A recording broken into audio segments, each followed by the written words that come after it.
Bismillahirrahmanirrahim. Assalamualaikum warahmatullahi taala wabarakatuh. Di sini kami dari kelompok 10 yang beranggotakan 2 orang. Saya sendiri Sandiaul Rahman. Yang kedua adalah Muhammad Hasbi. Jadi di sini kami akan menayangkan video presentasi yang menarik sekali. Nah, jangan di skip dan tonton sampai habis. Materi kami kali ini mengenai Lembaga Pendidikan Islam Masa Raja-Raja Islam di Nusantara, mengenai sejarah, peran, dan pengaruh kerajaan Islam terhadap pendidikan Islam di Nusantara. Materi yang pertama yaitu sejarah pendidikan Islam di Indonesia. Islam mulai masuk ke Indonesia dalam akhir abad ke-13 dan mencakup sebagian besar Nusantara dalam abad ke-16. Kerajaan Islam pertama di Indonesia adalah Kerajaan Samudra Pasai di Aceh. Kerajaan ini didirikan oleh seorang laksamana laut dari Mesir bernama Nazimuddin Al-Kamil dari dinasti Fatimiyah pada tahun 1128. Ada beberapa teori tentang orang yang pertama sekali datang ke Indonesia dalam menyebarkan Islam. Pertama, ialah Mubalik dari Persia atau Iran pada pertengahan abad 12 Masehi. Alasannya, kerajaan Islam pertama di Indonesia bernama Pasai atau Pasai, berasal dari Persia. Ditambah dengan kenyataan bahwa orang Islam Indonesia sangat hormat kepada keturunan Said atau Habib, yaitu keturunan Sayyidina Hasan dan Husain, putra Sayyidina Ali bin Abi Thalib. Kedua ialah Mubalik dan pedagang dari India Barat, tanah Gujarat. Materi yang berikutnya, peranan kerajaan Islam dalam Islamisasi. Kerajaan Islam di Indonesia ada yang berdiri di Sumatera, Jawa, Kalimantan, Maluku, dan Sulawesi. Masing-masing kerajaan Islam tersebut di samping memiliki keunggulan juga memiliki kesamaan dalam menggunakan pendidikan Islam. Adapun peranan kerajaan Islam dalam proses Islamisasi meliputi beberapa jalur, yaitu jalur perdagangan, pernikahan, pendidikan, politik, dan kesenian. Adanya berbagai saluran proses Islamisasi sebagaimana tersebut di atas memperlihatkan dengan jelas bahwa penyebaran dan pengembangan ajaran Islam membutuhkan semua lapisan masyarakat dan semua bidang keahlian. Selain membutuhkan para ahli dakwah dan pendidikan, proses Islamisasi juga membutuhkan dukungan para ekonomi, pedagang, budayawan, seniman, politikus, pejabat perintah, dan masyarakat pada umumnya.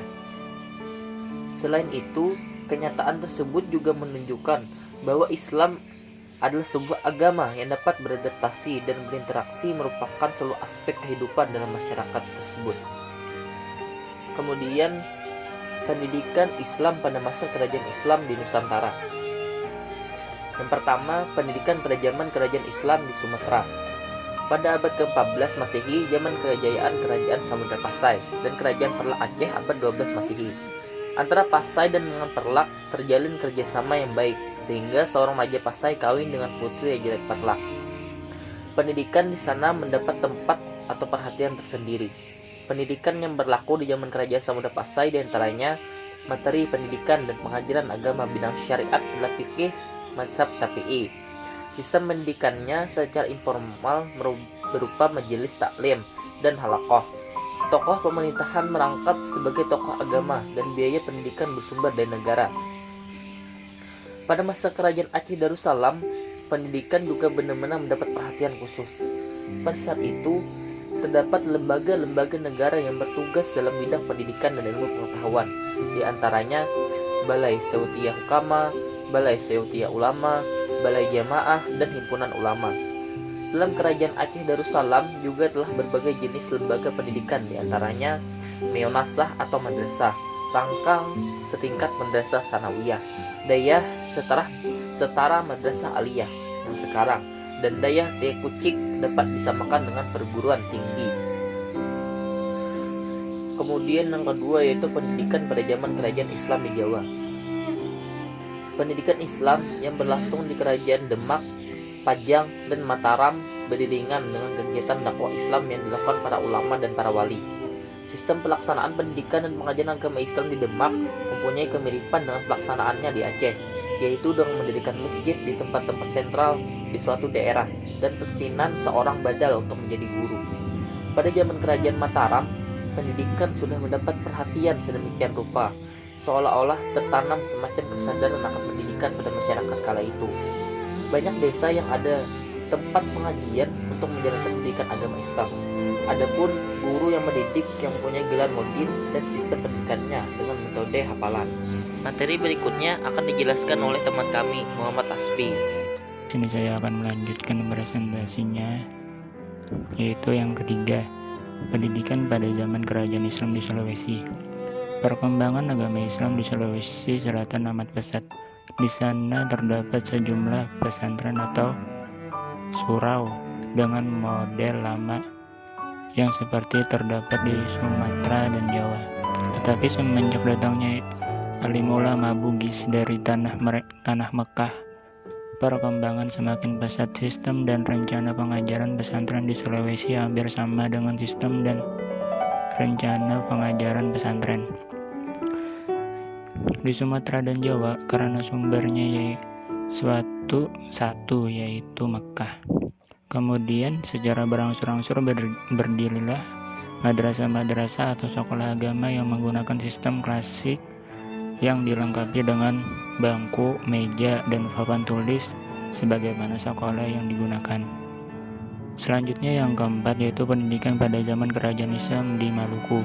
Islam memasuki Maluku pada akhir abad ke-15 sekitar tahun 1460. Raja Ternate memeluk agama Islam. Raja Muslim yang pertama adalah Zain al-Abidin dari tahun 1486 sampai 1500. Kondisi pendidikannya serupa dengan pendidikan Islam yang ada di Jawa. Raja pada masa itu mempelajari tentang Islam pada madrasah diri. Yang selanjutnya yaitu yang kelima, pendidikan pada zaman kerajaan Islam di Kalimantan. Setelah Pangeran Banjar masuk Islam dan dikukuhkan sebagai raja pertama kerajaan Islam Banjar pada tahun 1526 Masehi, perkembangan Islam makin maju. Masjid-masjid dibangun hampir di setiap desa. Sistem pengajian kitab di pesantren Banjarmasin tidak berbeda dengan sistem pengajian kitab di pondok pesantren Jawa ataupun Sumatera, yaitu dengan mempergunakan sistem halaqah, menerjemah kitab-kitab yang dipakai ke dalam bahasa daerah. Yang selanjutnya yaitu pengaruh kerajaan Islam terhadap pendidikan Islam di Indonesia. Pendidikan Islam pada masa kerajaan Islam di Nusantara, pendidikan Islam mulai menunjukkan ke arah kemajuan yang cukup pesat karena hampir setiap daerah yang penduduknya beragama Islam berdiri masjid, surau, langgar, rumah guru, rumah atau periamuan, pasar, dan pesantren yang berfungsi di samping sebagai tempat ibadah juga sebagai pusat kegiatan Islam termasuk pendidikan.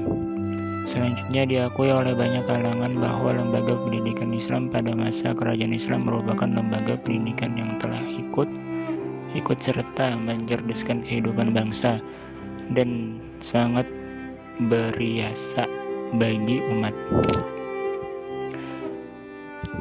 Islam, karena tidak sedikit pemimpin bangsa adalah alumni pesantren dan tidak terlepas dari peran besar para kiai yang telah banyak meratakan dasar-dasar ilmu pengetahuan agama, jiwa proletisme, dan membangun tali silaturahmi yang erat dengan para pemimpin bangsa di penjuru tanah air Indonesia.